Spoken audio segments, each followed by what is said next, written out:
오늘의 말씀은 골로새서 3장 15절에서 17절의 말씀을 가지고 감사하며 삽시다 라는 제목을 가지고 여러분들과 함께 말씀을 나누고자 합니다.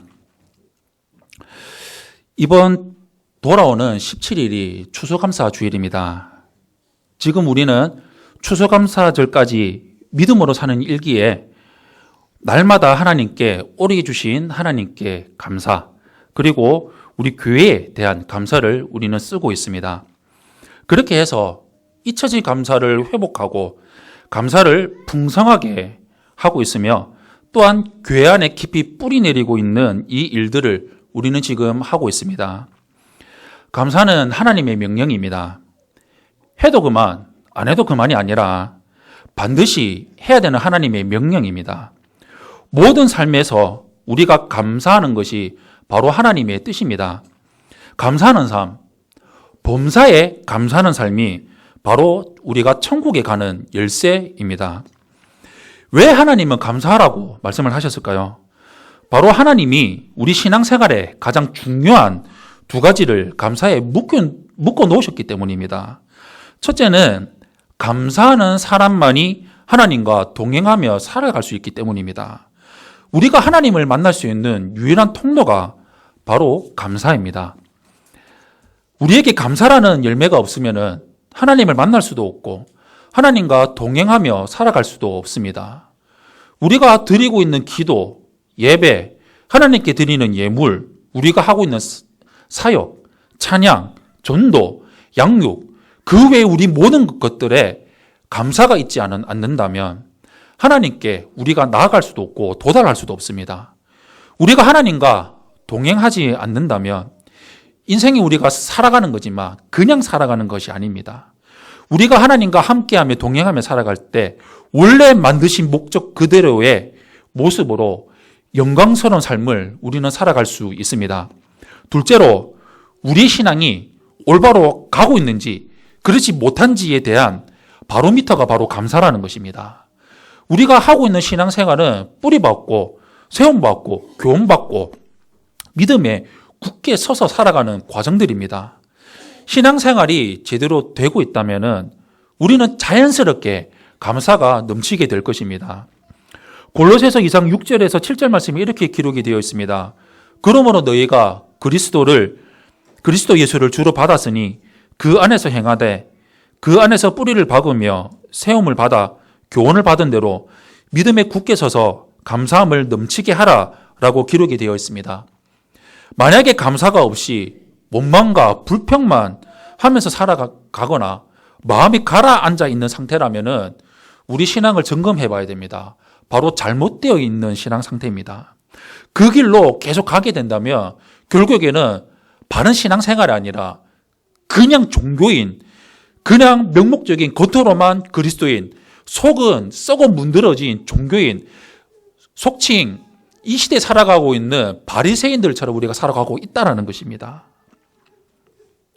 감사로 우리의 신앙생활을 점검해서 종교생활하고 있다면 그것에서 돌이켜서 올바른 신앙인으로서 바른 생활로 우리는 그 길로 가야 됩니다. 그렇다면 감사, 이 말이 무엇일까요? 감사한다는 말은 하나님께서 나에게 주신 그 받은 은혜에 감사하는 것이고, 감사하는 사람은 하나님의 은혜를 받은 사람이라는 뜻으로 볼 수도 있습니다. 우리가 하나님의 은혜를 받아야 감사할 수가 있고, 그 감사하는 사람은 받은 은혜를, 그 은혜를, 하나님께 은혜를 받은 사람이라는 것을 우리는 알 수 있습니다. 하나님의 은혜를 받고 은혜가 충만한 성도는 자신의 삶에서 감사가 충만해서 감사가 흘러나오게 됩니다. 뿐만 아니라 넘치도록 하게 하는 감사는 생활 속에서 올바른 삶, 바른 행실로 나타나게 됩니다. 마음만으로 감사하는 것이 아니라 하나님께 드리고, 나만 잘 먹고 잘 사는 것이 아니라 우리 주위에 있는 지체들을 바라보면서 이웃과 더불어서 나누고 베풀고 섬기는 일로 나타나게 됩니다. 이것이 성경에서 말하고 있는 성경적인 감사의 의미입니다. 이런 감사의 구체적인 행동이 이스라엘의 절기를 통해서 나타나는 것을 우리는 성경을 통해 볼 수 있습니다. 구약 시대의 감사는 유대인들이 지켰던 3대 절기에서 나타나고 그들은 지켰습니다. 첫 번째는 무교절을 포함하는 유월절이고, 두 번째로 오순절, 맥추절이라고도 하는 칠칠절이 있습니다. 세 번째로는 수장절이라고도 하는 초막절이 있습니다. 신명기 16장 1절에서 17절 말씀에 이 세 가지의 절기와 하나님께서 명령하신 절기를 지키는 것에 대해서 자세하게 기록이 되어 있는데, 지금 우리 신명기 16장 13절에서 17절 말씀을 우리 함께 합독하도록 하겠습니다. 한 목소리로 함께 합독하겠습니다. 시작. 너희 타작마당과 포도주 틀의 소출을 절기를 지킬 때는 너와 노비와 내 성중에 거하는 레위인과 객과 고아와 과부가 함께 일하되 여호와께서 택하신 곳에서 너는 하나님 여호와 앞에서 절기를 지키고 모든 소출과 내 손으로 행한 모든 일에 복 주실 것이니 너는 온전히 즐거워할지니라. 너의 가운데 모든 남자는 1년에 3번 곧 무교절과 칠칠절과 초막절에 내 하나님 여호와께서 택하신 곳에서 여호와를 배웁되 빈손으로 여호와를 배웁지 말고 각 사람이 내 하나님 여호와께서 주신 복을 따라 그 힘대로 드릴지니라. 아멘. 이 말씀에서 감사의 절기를 행하는 성도들의 마땅한 행위가 바로 혼자서 즐거워하는 것이 아니라 함께 즐거워하는 것입니다. 구약시대에서 유대인들이 추수는 특별한 의미를 가지고 있었습니다. 그 당시에 살고 있었던 고대인들에게 있어서 농작물에 이거 추수하는 것들이 그들의 생명과 연결이 되어 있었습니다. 그런데 이 추수는 추수하는 사람들 그리고 그 가족들만이 갖고 있는 것들이 아니었습니다. 하나님께서 분명히 말씀에 소외된 사람들, 외로운 타국인, 그리고 가난한 자들을 배려하라라고 말씀하셨습니다. 하나님이 왜 이들을 이렇게 생각하고 배려하라고 하셨을까요? 그 이유는 바로 이스라엘 백성이 애굽에서 객이 되었기 때문이었습니다. 신명기 24장 19절에서 22절 말씀 우리 한 목소리로 함께 합독하겠습니다. 시작. 내가 밭에서 곡식을 벨 때에 그 한 뭇을 밭에 잃어버렸거든 다시 가서 가져오지 말고 나그네와 고아와 과부를 위하여 남겨두라. 그리하면 내 하나님 여호와께서 내 손으로 하는 모든 일에 복을 내리시리라. 내가 내 감람나무를 번 후에 그 가지를 다시 살피지 말고 그 남은 것은 객과 고아와 과부를 위하여 남겨두며 내가 내 포도원에 포도를 딴 후에 그 남은 것을 다시 따지 말고 객과 고아와 과부를 위하여 남겨두라. 너는 애굽 땅에서 종되었던 것을 기억하라. 이러므로 내가 내게 이 일을 행하라 명령하노라. 아멘. 그래서 하나님의 백성이 추수하는 것은 경작하는 사람만 갖고 있는 것이 아니었습니다. 모든 사람들을 위한 것이었습니다. 하나님이 명령하셔서 하나님이 주신 그 하나님의 온전한 사랑 안에서 함께 나누며 살아가는 삶이었습니다. 그러나 경작하는 사람과 경작하지 않는 사람이 동일하게 나누는 것이 아니라 가진 사람이 없는 사람에게 대해서 마땅히 사랑을 의무적으로 나누는 것이었습니다. 이것은 모두 거두어들인 소득에 대한 하나님의 명령이었습니다.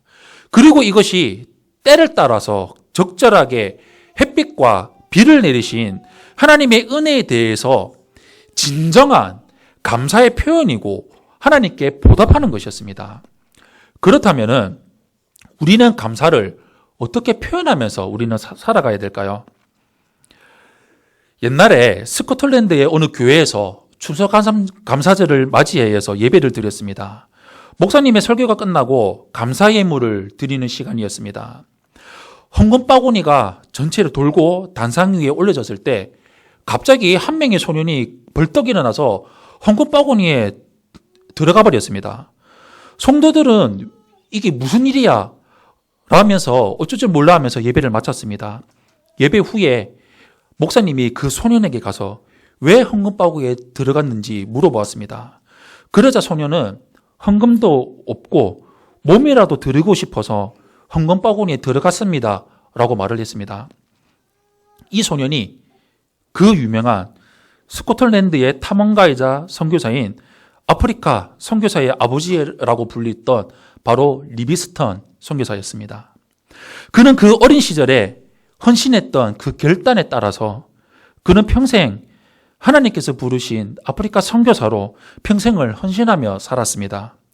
리빙스턴은 하나님의 은혜에 감사하는 표현으로서 자신의 몸을 드렸습니다.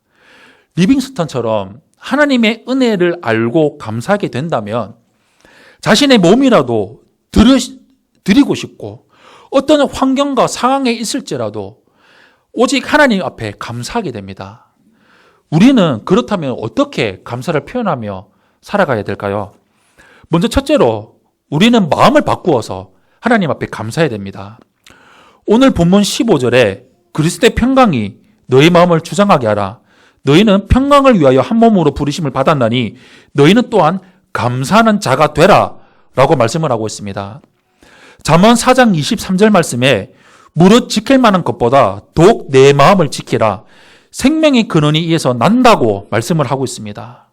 사람의 마음이 인격의 자리이고 생명의 근원이라고 했습니다. 세상 사람들도 이렇게 이야기합니다. 세상 만사가 마음먹기에 달렸다라고 말을 하고 있습니다. 그래서 사람은 마음을 먹는 거에 따라서 감사할 수도 있고 원망할 수도 있습니다. 행복과 불행은 마음에 달려 있습니다. 천국과 지옥은 우리 마음에 달려 있다는 것입니다. 그래서 우리가 모든 환경과 모든 일에 감사할 수 있는 마음은 오직 하나님 앞에 예수 그리스도 안에서 얻게 됩니다. 또한 예수님이 주신 그 평안 속에서 우리는 얻을 수 있습니다. 그래서 사도 바울은 그리스도의 평강이 너의 마음을 주장하게 하라 라고 말씀했습니다. 예수님께서 우리에게 주시는 평안은 환경에 의해서 좌지우지 되는 것이 아니라 오직 하나님께서 주신 우리 마음에 주시는 내적인 평안입니다. 그래서 요한복음 14장 27절 말씀에 평안을 너에게 끼치노니 곧 나의 평안을 너에게 주노라. 내가 너에게 주는 것은 세상이 주는 것 같이 아니하니라. 너희는 마음에 근심도 말고 두려워하지도 말라라고 말씀을 하십니다. 내 마음이 평안을 얻기 위해 우리는 주님 안에 거해야 되고 주님과 함께 동행하는 삶을 살아가야 합니다. 두 번째로 우리는 입술로 감사를 표현하면서 살아야 됩니다. 오늘 보면 16절 말씀에 그리스도의 말씀이 너희 속에 풍성히 거하여 모든 지혜로 피차 가르치며 권면하고 시와 찬송과 신령한 노래를 부르며 감사하는 마음으로 하나님을 찬양하라 라고 말씀을 하고 있습니다. 이것은 입술의 표현으로 나타나는 감사입니다. 세상에 살아가고 세상의 사상을 가지고 있는 사람들은 인간의 말은 사상의 옷이라고 말을 했습니다. 벙어리가 아니고서야 말을 할 수 없는 상황이 아니고서야 누구나 할 수 있고 뿐만 아니라 말하는데 전혀 힘이 들지 않습니다. 그러므로 누구든지 누구나 그 누구나 말할 수 있는 사람이라면 쉽게 할 수 있는 표현입니다. 그런데 우리는 때때로 말하는 것에 인색할 때가 있습니다. 우리나라 속담에도 말 한마디에 청년빛을 갚는다라는 말이 있는데 인정하는 말, 감사하는 말, 하나님 앞에 찬양하지 않을 때가 우리는 때때로 있습니다. 히브리서 13장 15절 말씀에 이러므로 우리가 예수로 말미암아 항상 찬미의 제사를 하나님께 드리자. 이는 그 이름을 증거하는 입술의 열매니라 라고 말씀하고 있습니다. 찬양은 하나님을 인정하고 높이며 감사하는 입술의 열매입니다.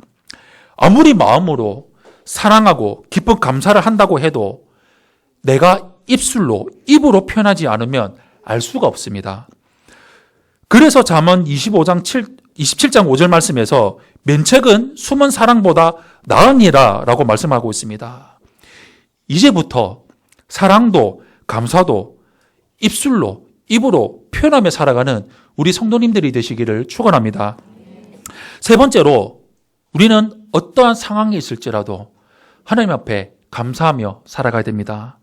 오늘 본문 17절 말씀에 또 무엇을 하든지 말에나 일에나 다 주 예수의 이름으로 하고 그를 힘입어 하나님 아버지께 감사하라 라고 말씀하고 있습니다.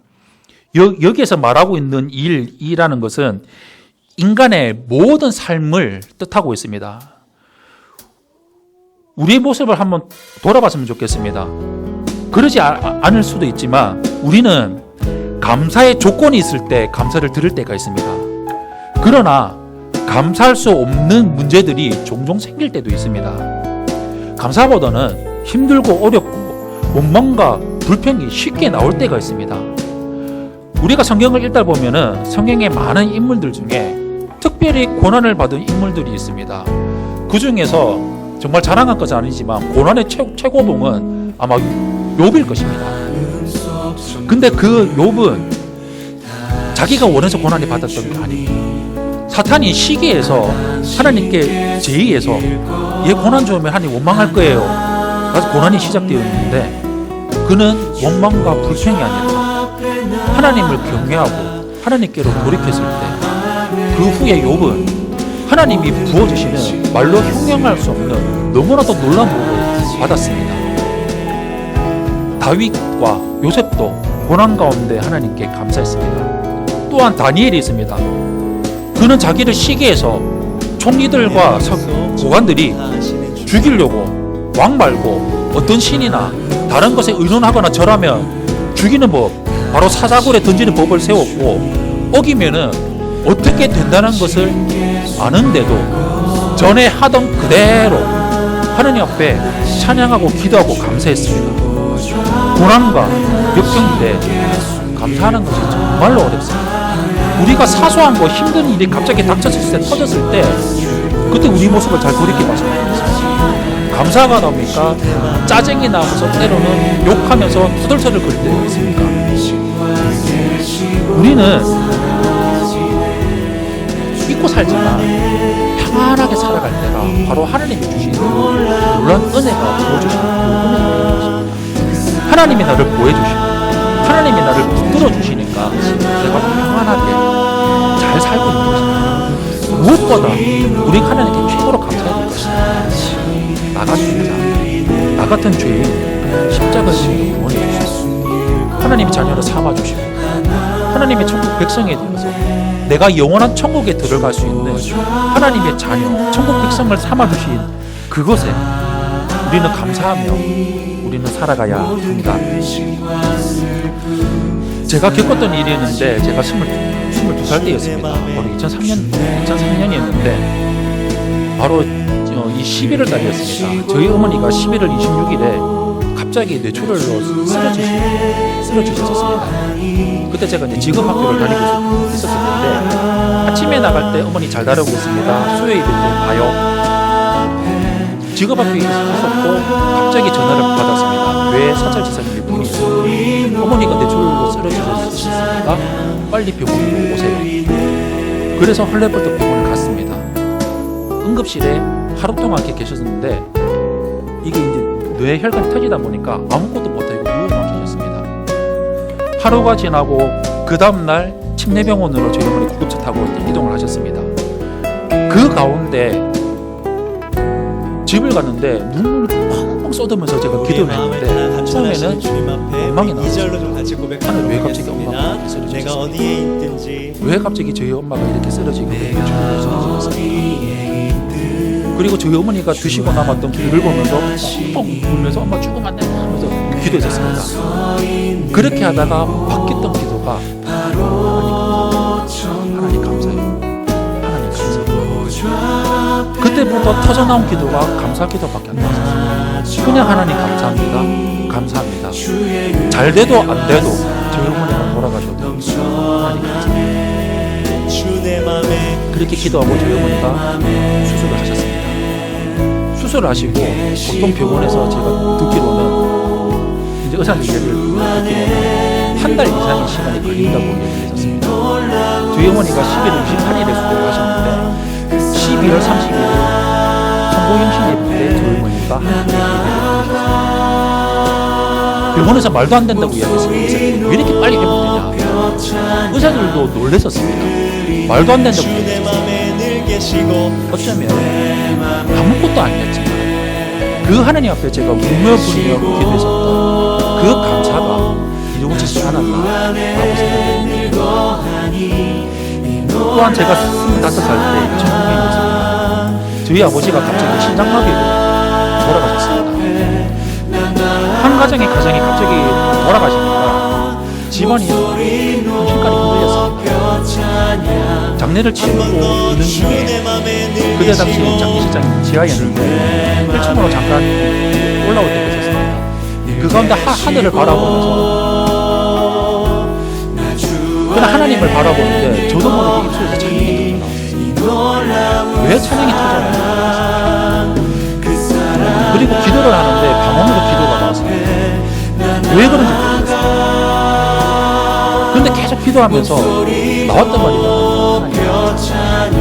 한번 더 고백하겠습니다. 주 내 맘에 늘 계시고 어떤 상황이 있을지라도 하나님 감사합니다.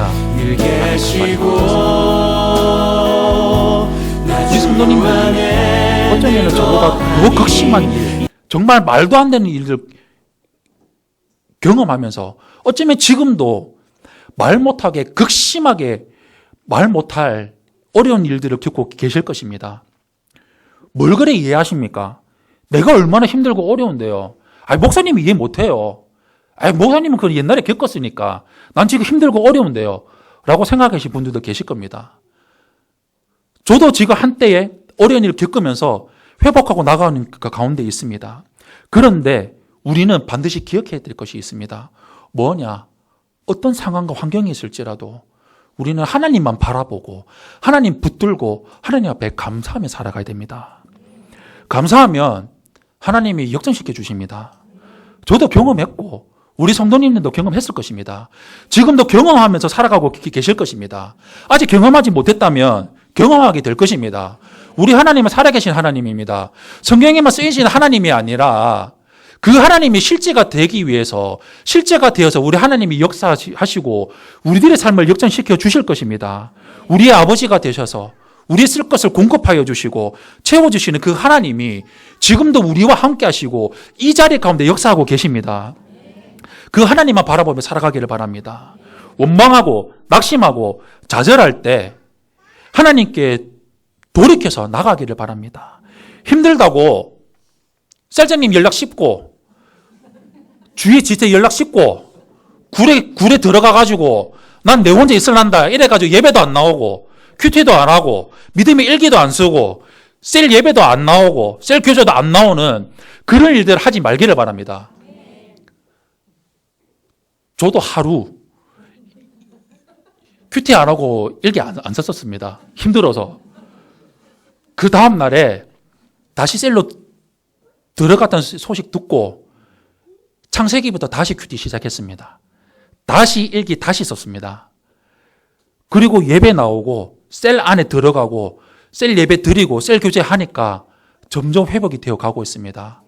이것이 함께함의 역사입니다. 이것이 교회의 역사입니다. 그래서 하나님이 살아 계시다는 것입니다.